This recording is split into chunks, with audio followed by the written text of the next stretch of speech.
Do you know why your team sometimes deal almost no damage to Tyrant? Or why some heroes have a purple border on the scoreboard? If you don't, you are in the right video because today I will explain every advanced mechanic in Honor of Kings, starting with First Blood. First Blood gives an extra 75 gold on top of the hero normal kill gold. A level 1 to 3 hero is worth 150 gold, a level 4 to 7 that increases to 175 gold, and from level 8 onwards is 200 gold. Simply add 75 gold to those values and you'll get First Blood rewards. It might not sound much, but it can still give your team an edge. Imagine you trade 1 for 1 in an early game. If your teammates die but manage to secure the First Blood first, your team still comes out ahead because you gain an extra 75 gold from the First Blood bonus. So, whenever a player gets a kill, everyone who contributes also earns gold. The more people involved, the less each person gets. The split works like this. Let's use a 250 gold First Blood as an example. This table shows how assist gold is distributed. As more players join the kill, each player receives a smaller share, and the game also distributes less assist gold overall. Notice the pattern? Yeah, the total amount of assist gold actually peak with 2 players, and then start dropping off. So purely from the economic standpoint, a clean 2 or 3 man gang is usually more efficient than bringing your entire team. Now, before someone clip this out of context, let me be clear. I'm talking about the gold efficiency.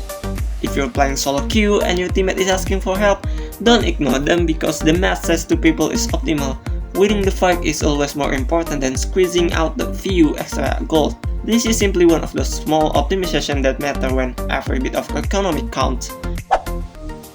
If you ever done most of the work in the fight but didn't get a kill, don't get frustrated just yet. The Honor of King has a mechanic called contribution bonus. If you contribute the most during a kill, whether through crucial teamfight DPS, crucial teamfight tank, or crucial crowd control, you receive an additional 30% of the kill gold on top of your normal assist gold. For example, imagine you are playing Maestro Ranui. You clear the wave and attack the class lane, where Lubu is fighting Biron. You land their crucial crowd control, locking Biron down long enough for Lubu to secure the First Blood. Since Biron is level 2, Lubu earns 225 gold. Normally your assist is worth half, so you receive 112.5 gold. Because you earn a crucial crowd control, you also receive 30% contribution bonus worth another 67.5 gold. That brings a total 180 gold. Even though Lubu got the last hit, this game also rewards the most impactful one, not just the finishing blow. Remember Athena feeding thing from HBSA? It was actually built around this mechanic. You've probably seen a team repeatedly throwing their roamer into dangerous position almost if they wanted them to die. Here's why. Every time you die without getting a kill, your bounty keeps dropping. Eventually, you're worth almost nothing, but the moment you get a kill, the entire death streak resets. So if you have died 6 times and are only worth 60 gold, 1 kill puts your next death back at 200 gold. Or even higher once Primal Trial comes into play. That's why Athena team didn't mind if their roamer died. What they couldn't afford was letting that roamer accidentally get a kill, because the moment that happened, the entire strategy fell apart. Instead, the enemy team keeps spending ultimate, cooldown, valuable time killing a target worth as little as 20 gold. With a little carries found, the rest of the map is uncontested. Now let's talk about the most asked about the mechanic in Honor of King. You probably noticed this purple border around a certain hero on scoreboard and wonder what does this even mean. It's called a Primal Trial, and it shows how valuable the hero is. The more purple you see, the bigger the shutdown bounty on their head. That means not every kill is worth the same. Sometimes you spend 20 seconds chasing a support that only worth 20 gold.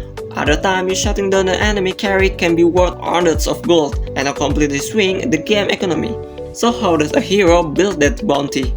A Primal Trial increases whenever a player creates a value for their team by getting kills, assists, securing last hit on tower, overload, destroying tower, farming gold. As those contributions add up, so does the bounty. There are 6 Primal Trial levels, and starting at level 3, killing that hero also grants bonus gold for the rest of your team. Every time that hero dies, their Primal Trial drops by 3 levels. so a level 9 bounty immediately fall back to the level 3 after one death. This completely changed how you should approach a comeback. When you're behind, don't just look for the richest player. Look for the player with the biggest bounty. Those aren't always the same person. A player can have a highest gold simply by farming safely for 10 minutes. Meanwhile, another player might have a secure every objective, join every fight, and build a much larger shotgun bounty despite having less total gold. You've probably seen the "Be careful, Primal Bond" warning pop up when your team tries to take the second epic objective, but what does it even mean? Primal Bond is the mechanic that prevents a team from taking Tyrant and Overlord back to back. After your team is secure either objective, Primal Bond is applied for the next 90 seconds. While it's active, your team deals 50 loss damage to the epic monster, and the monster becomes much more dangerous by using Primal Barrage. That's why you sometimes see professional teams back off after securing one objective. Even when the second one is still available, they're not giving it up, they're just respecting the mechanic. Trying to force the second objective can easily turn a winning position into a lost fight. There is one exception. If your team has enough damage, you can sometimes finish Tyrant and Overlord almost together. Since Primal Bond only activates after the first objective is secure, taking both at the nearly same time lets you avoid the debuff entirely. Unlike the mechanic we've covered so far, this one isn't about a kill, it's about getting the most value out of every minion wave. When multiple teammates clear the same wave, everyone receives a share of gold. Here's how it scales. And let's talk about the last hit. The player who lands a killing blow on the minion receives an extra 50% bonus gold, making less hitting more valuable even when sharing a wave.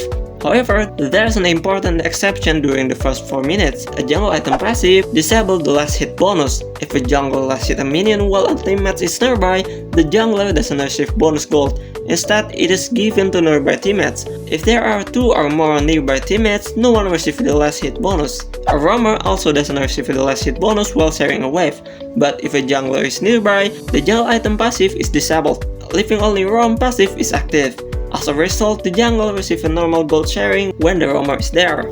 That's why professional teams often have their jungler and roamer rotate together during the first 4 minutes. It isn't just for the vision and map control, it also allows the jungler to avoid the jungle item early game penalty, while keeping the team economy as efficient as possible. One final thing, if 2 teammates both have a roam item, only one roam passive can be active at a time. The game automatically prioritizes the player with the lower total gold, while the other roam passive remain inactive. If you enjoyed this video, consider subscribing. I'm planning to cover pretty much everything in Honor of King, every one of the 113 heroes, draft strategy, itemization, advanced mechanic, and many more. And if there is something you want to see next, or if anything in this video wasn't clear, leave a comment. I'll cover the topic you want first and answer any question I can. Thanks for watching, and I'll see you in the next one.